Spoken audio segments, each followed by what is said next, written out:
What's up? It's your boy Corey B. So today I had a awesome opportunity. I got called up this morning as I was kind of amidst. I was elbows deep helping Corey in his schoolwork, things like that, and I was trying to get some orders shipped out while I was trying to handle some emails and things on my phone. I was kind of all over the place, but that's okay. That's how I like to handle things. I like to be moving. I like to keep going. I like things to be heavy. If I'm not in the thick of it, man, I don't feel like I'm applying myself. Okay, but today, what I really want to talk to you about is just the idea of making connections. I've always been someone who really gave my all into everything I do. If I'm gonna do something, I'm gonna commit. I'm gonna commit 100%, 150%, 140%, 200%. I'm gonna give everything I got to what I'm doing. Otherwise, why am I doing it? If I don't believe in what I'm doing, and it could be something silly, it could be something simple, it could be, you know, making tacos, flipping burgers, you know what I'm saying? It doesn't matter what you're doing. Give your all to what you got. Because that's how you're going to make relationships. That's how you're going to develop a reputation for yourself. That's how you're going to get to that next level, is by caring about what you do and taking pride in not just your work, but yourself. Your own self-image, your self-worth. You're putting some value in the actions that you take. This is something that I can't take all the credit for. I give the credit back to my mama.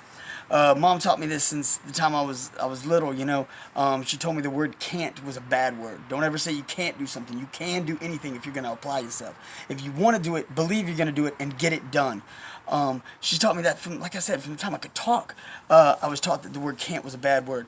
But then as I got older, she continued to always, just encourage me. I struggled at times in school with different aspects, just getting distracted, daydreaming, kid stuff. Normal stuff that normal kids do. All of us do it. All of us go through it. Some of us just overcome it easier than others. So we've all had our obstacles. We've all had our challenges. And, but I moved out of my mom's house too young, started working too young, went into the workforce, but my mom always, stayed a strong influence in my life and continued to encourage me, whatever you do. She was like, she always knew I was going to be great at something. At anything I did, I was going to be great. She just knew. She believed wholeheartedly that I was going to be great. And she knew that. I don't think she realized that all the connections, but she knew that because that's how she taught me to be. She taught me to give everything I got to what I'm doing. That's just how I live my life. That's how I run my business. That's how I conduct myself in any job I've ever had.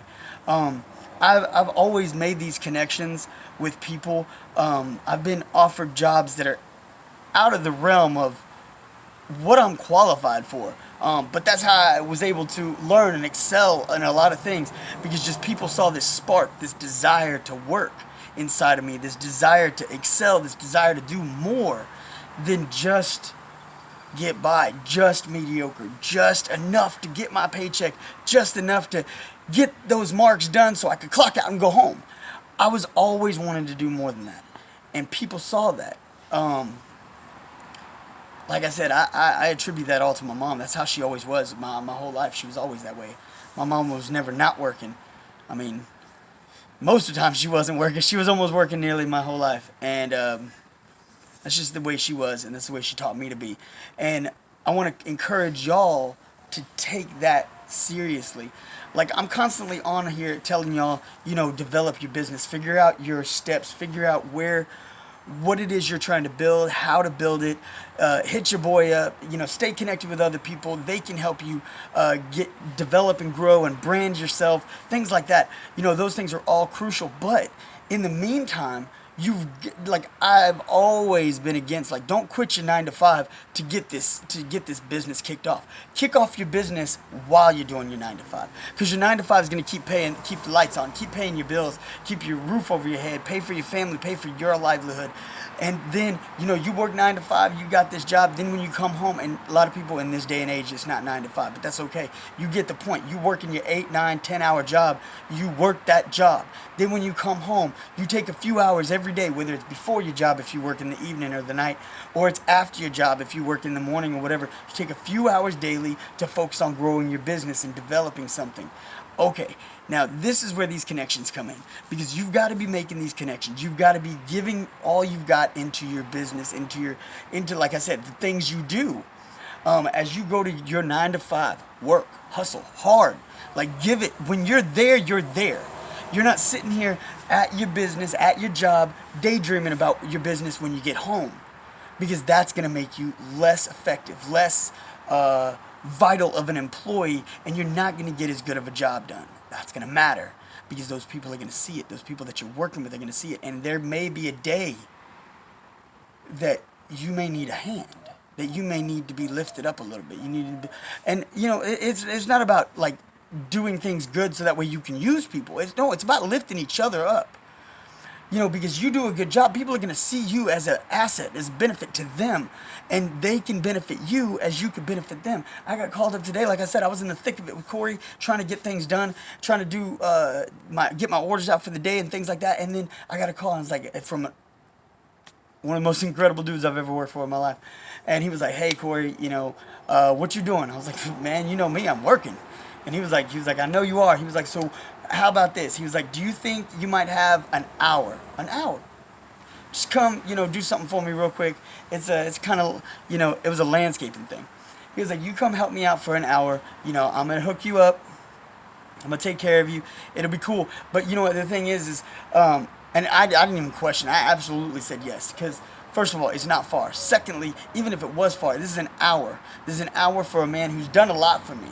He did a lot for me when I was working for his company. He's continued calling me up, continued putting more money in my pocket, putting, more work my way, and he's always been a vital connection to me. To me, I see him as a vital connection. I feel like he's such a kind man. He's such a strong man. He's definitely got his hands, all over the place in the business and things like that, and is definitely someone I know that I can go talk to when I'm saying, "Hey, I've been thinking about this or this, if you got some tips or you got some advice." I know he would be there for me.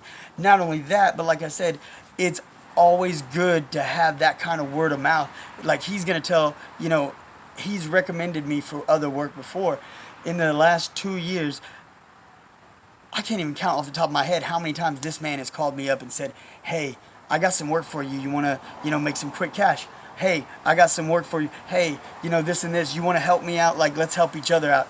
Like, he's very oriented that way. It's like, you help me, I'm going to help you. It's like we work together and we lift each other up. This is what I've been pounding and pounding and pounding and pounding and pounding. I want y'all to understand, it's like, it's about community. Like, it's about community. My pastor said it the other night when we had a dream team meeting. It was really great, and he mentioned that. He's like, community isn't just your group around you in your society. It isn't just your church community.